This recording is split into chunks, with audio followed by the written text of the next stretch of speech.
Hello, hello, ladies and gentlemen. My name is Mitzi. I'm just a little tongue-tied. I'm sorry.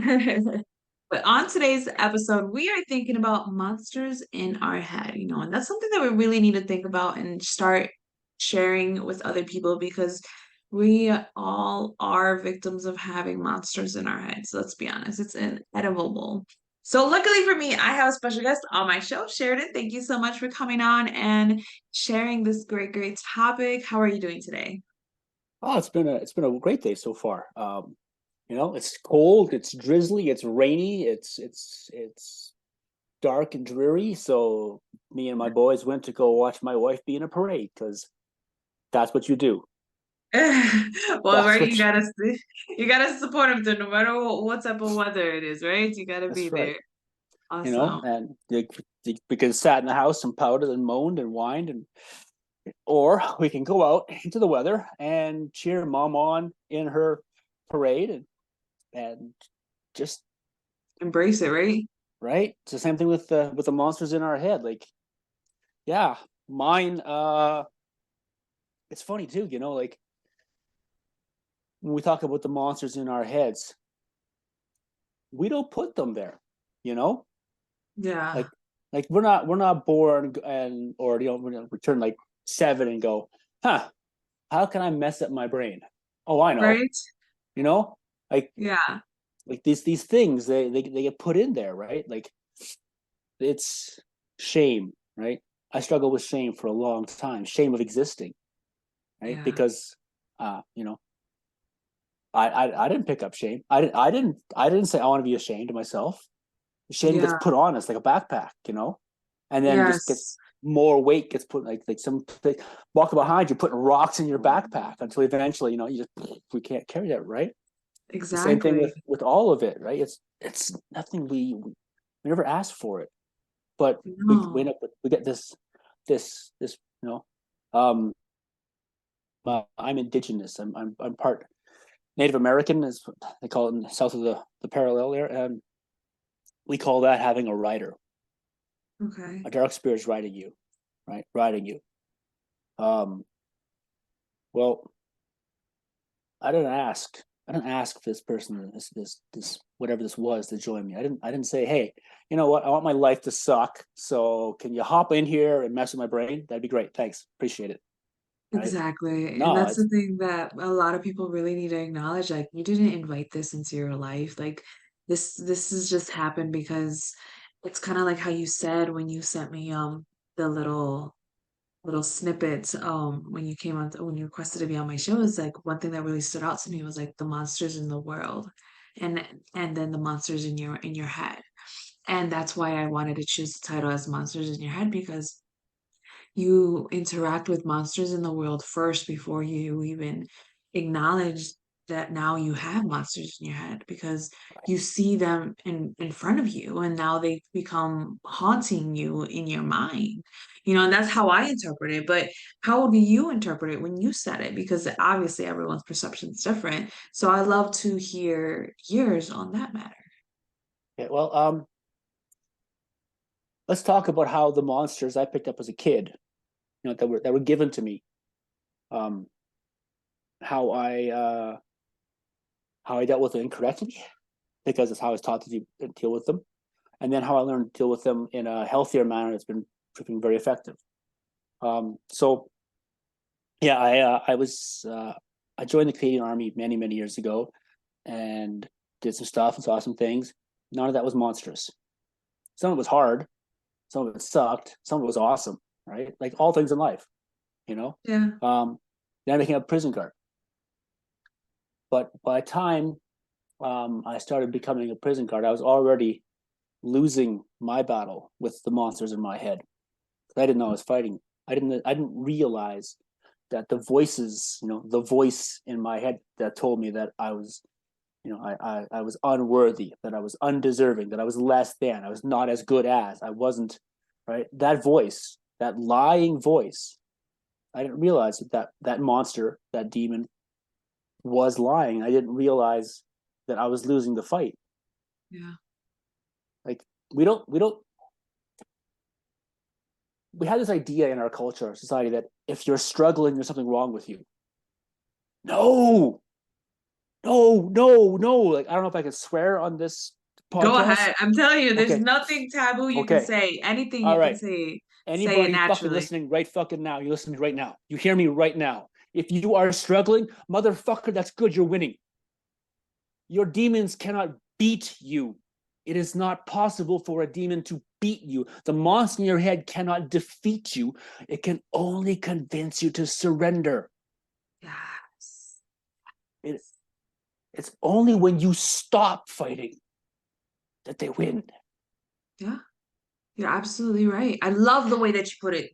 This, you have to be transparent. You have to be you, you have to just say it the way that it comes right to you, and that's why I love my shows because I give people the freedom to be themselves and just say how it is because that's the best way to say it. You said it perfectly because let's be honest, they cannot control you. They cannot do anything to you unless you allow them. You know what I mean? You give it permission, you convince yourself with what's being said is true, but not everything in our mind is true. Not everything in our mind is factual. It's So not. little of it actually is, because it starts when we're kids. We're told, okay, like, um, as a boy in the 70s, the 1970s, right?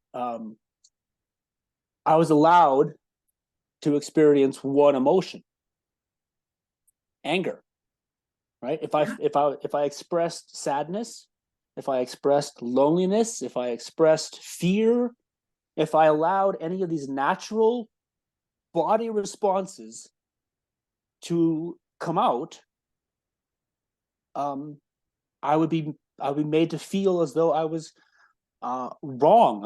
I was flawed. I wasn't right. I wasn't good enough, because Yeah. that made the adults in my life uncomfortable, because they were taught the same thing, Yeah. right? We're all taught, like, boys can't cry, right? Well, here's a little tidbit. Crying is our body's natural response to certain things, and it's the Yeah. best and fastest way for us to activate the parasympathetic nervous system, which calms us down and kicks us out of fight or flight. Beautiful. So you cry, good. You should cry. You should. If you feel like crying, that's because your body's saying, "Hey, I gotta calm down, so I'm gonna cry and calm down." But when we try to fight that, try to fight your body's natural response, nothing good comes of that, right? Like, that's the same thing with the monster in our head. Quite often is just our body trying to tell us a thing, and us refusing to hear it, as much as it is hearing the voice in our head of our parent or guardian or some adult somewhere who's repeating the lies that their grandparents and great grandparents told them through their parents. Yep. It's just You know? trauma and then it keeps going down through generation and through generation. I think that's the beauty of now our generation. That's my generation that's arising, and we're trying to speak up and break those bad generational habits because we Yes. realize how toxic it was for ourselves and our parents. And now it's like, do I really want to continue that for the next generation? Like, no, we Right? don't. We wanna acknowledge the fact that, we can do something different.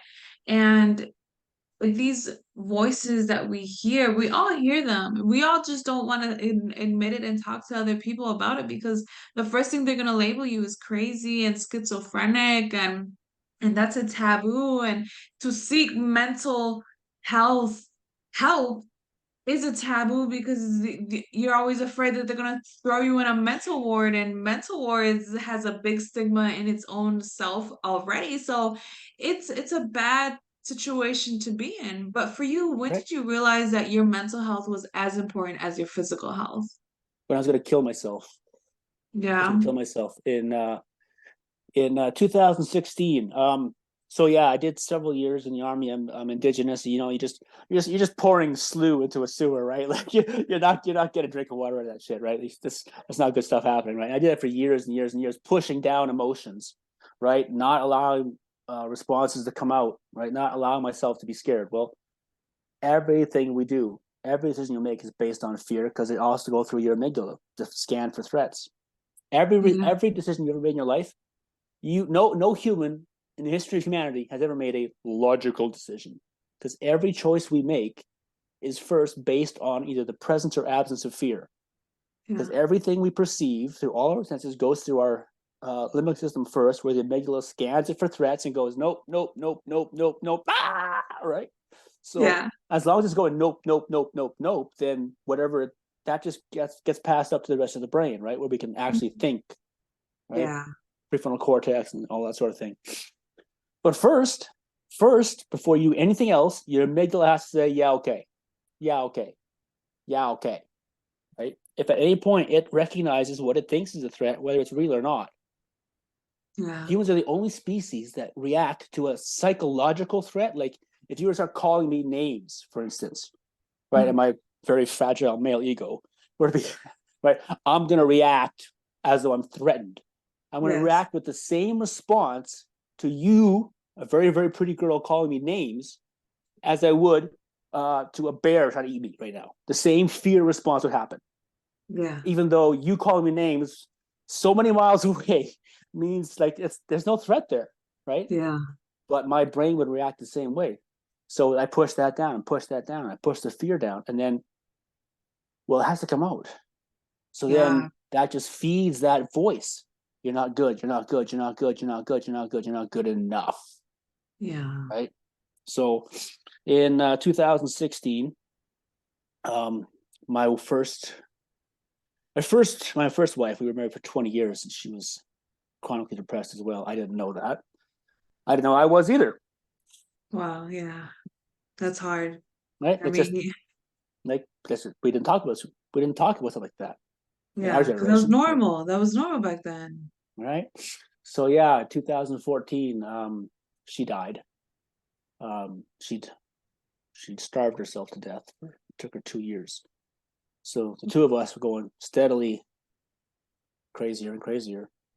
I didn't know what to deal with that, how to deal with that. I didn't know how to deal with my emotions about it. Like it was Yeah.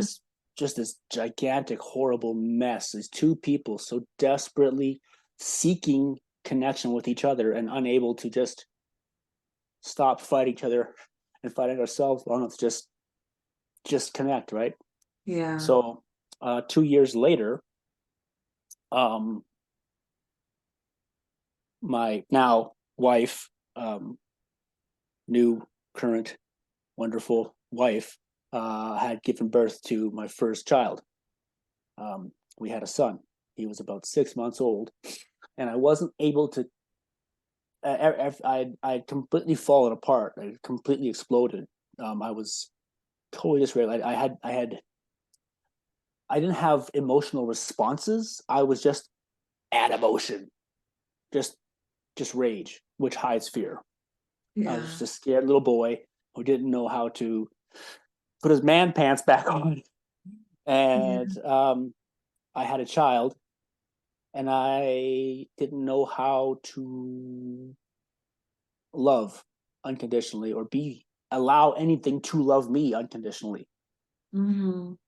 And it was all too much for me. So I decided the best thing I could possibly do to save my child from me, from becoming me, because that's a fate worse than death, because I'm the biggest piece of shit on the planet. The only solution, clearly, obviously, the only solution there could possibly be is just, check Yeah. out, right? Just what else could there be, right? We'll just check out. Good plan. Go with that. Which is the second time. The first time I was going to kill myself. Well, no, third. The first I was a teenager. The second time was when my first wife died.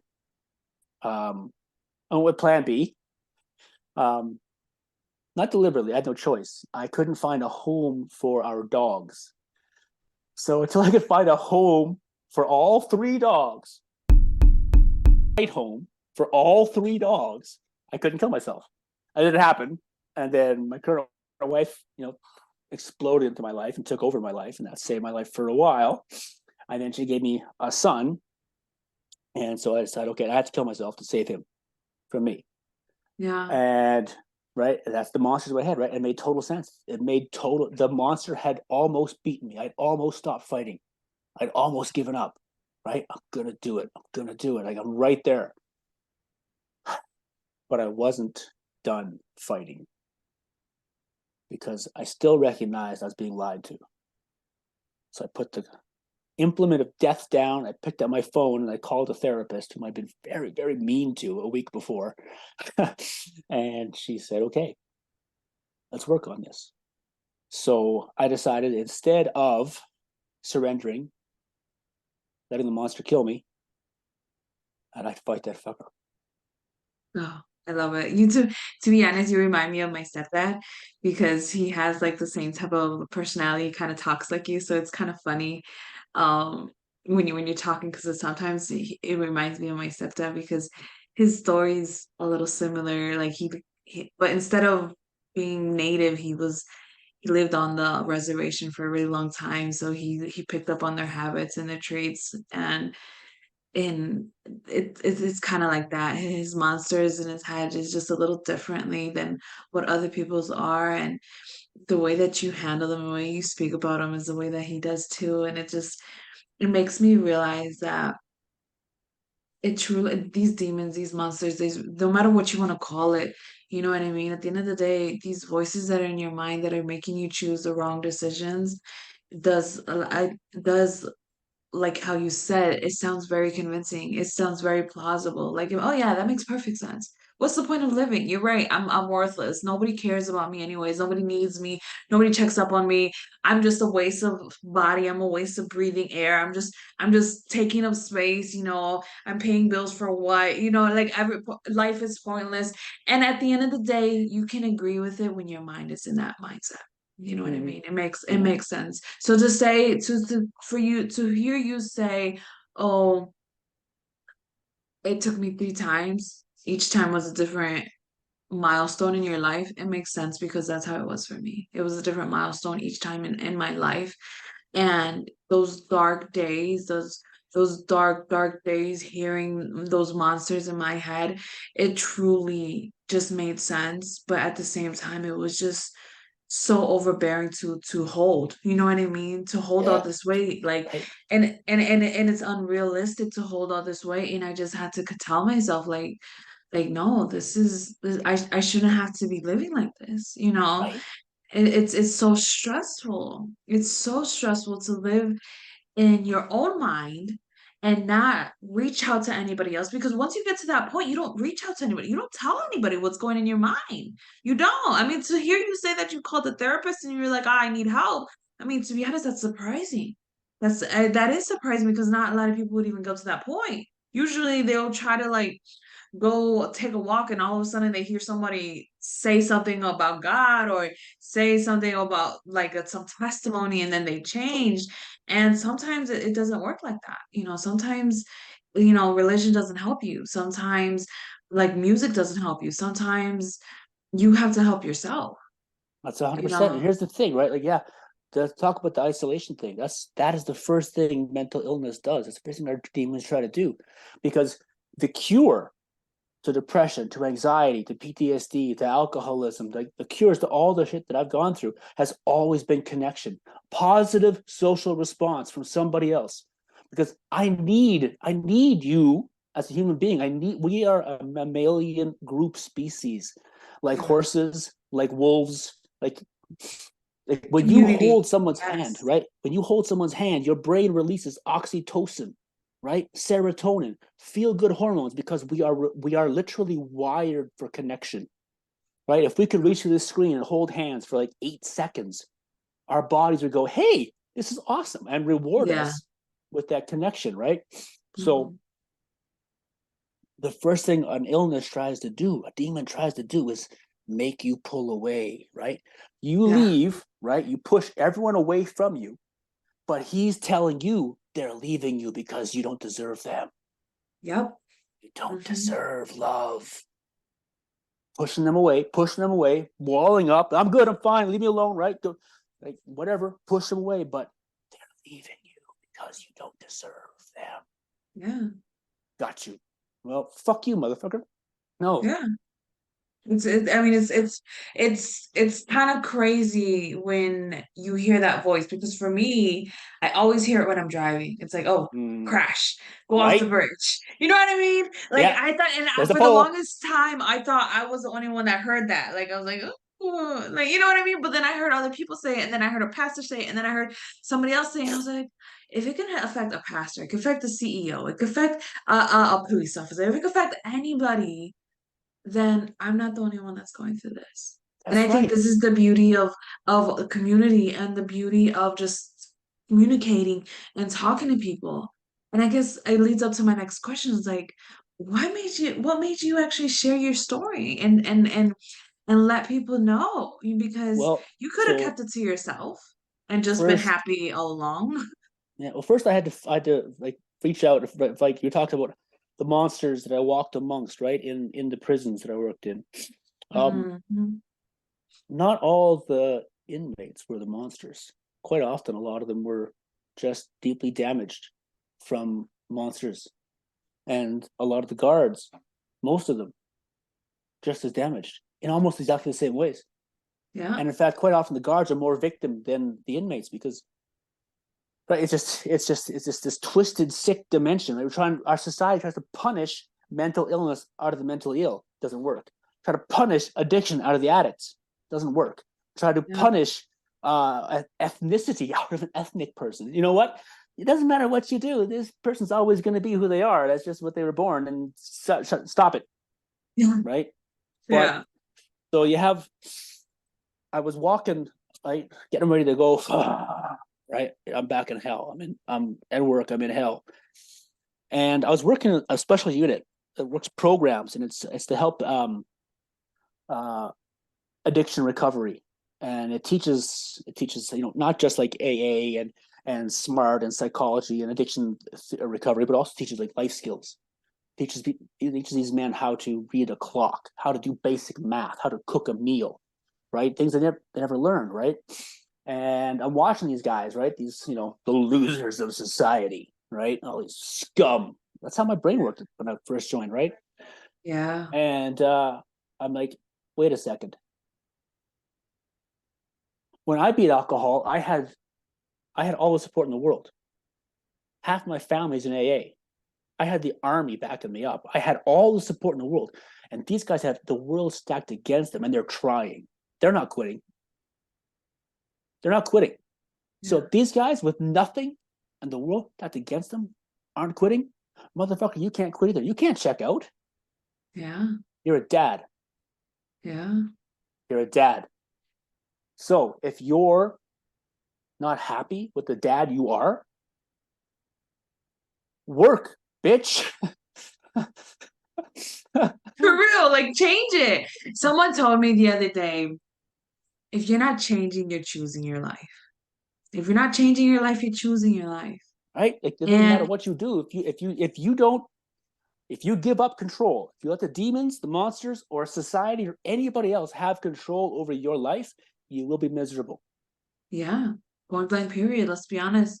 Those are the monsters, the ones who are trying to manipulate you and mistreat you and just put you in fraud and in these terrible, terrible situations for their own benefit and gain. At the end of the day, you deserve better. And you That's deserve right. better not for the physical aspects of what's around you, but you deserve better for your mental health.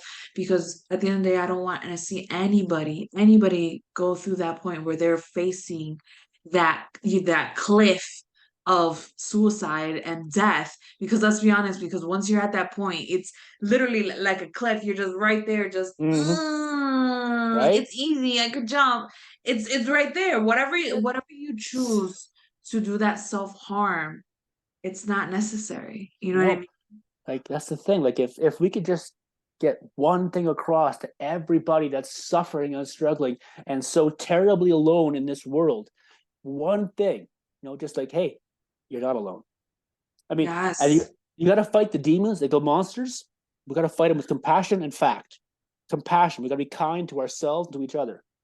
You Yeah. got to be kind. You got to be kind to you. You got to be as kind to you as you would be to anybody else in the same boat, because you Yes. are both children of whatever name you apply to the divine power of the universe, right? Whatever name you want to give it, you are both, just as you would be as kind to someone else who is struggling because they're a child of God, of the universe, of whatever.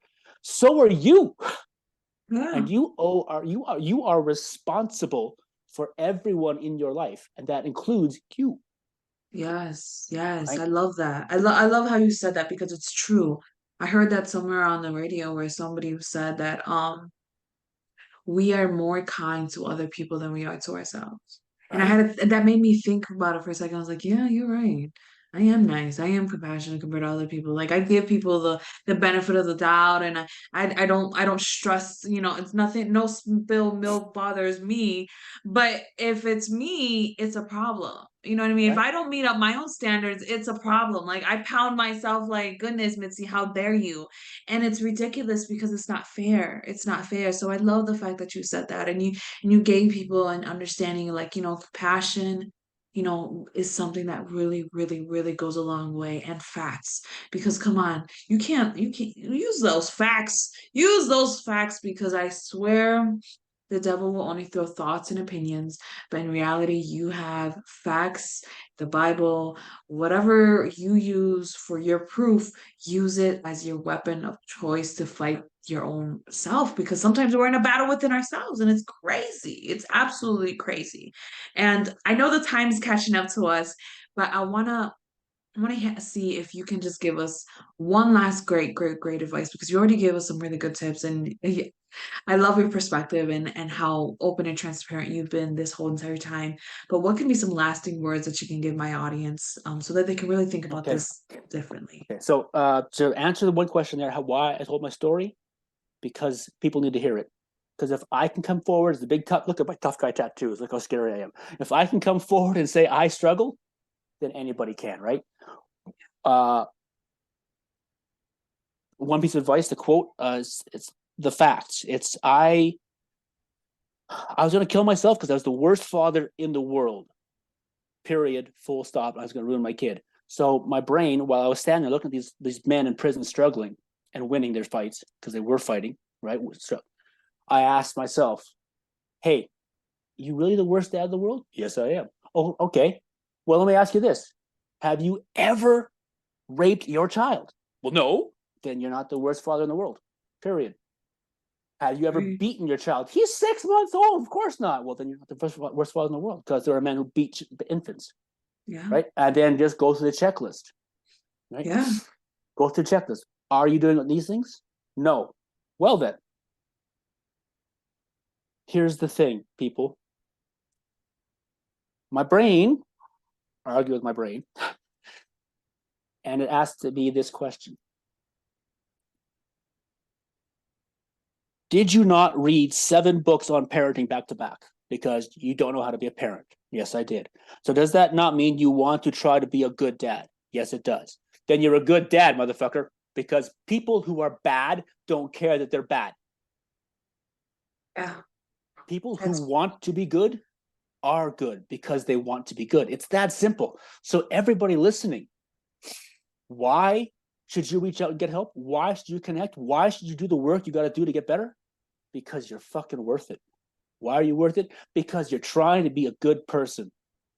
It's that simple. And if you're trying to be a good person, then by definition, you're a good person. And there are not enough good people in the world to lose one.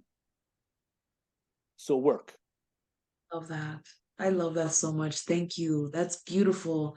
That's beautiful because people need to hear that. That's true. If you're working and you're trying, then that's all you need to do. You know, there's That's no it. such thing as perfection. And if Right? you're reaching for perfection, then stop it right now because you're perfect as you are and you're good as you are as long as you keep trying. The That's goal it. is one life. And if this was the only life and there was no reincarnation and no nothing, and this was the only one you got, wouldn't you want to make the best of it? The Right? best of it? I mean, come on. And it's like you said, there's not enough good people in this world, so embrace the goodness that you have because you know what? It's what makes a difference into someone's life. I always say a smile, a thank you, opening the door, just the simple things truly makes my day because when I'm out and about, what do you see? Grumpy people, rude people, selfish people, you know what I mean? People who are trying to like scam other people. It's ridiculous.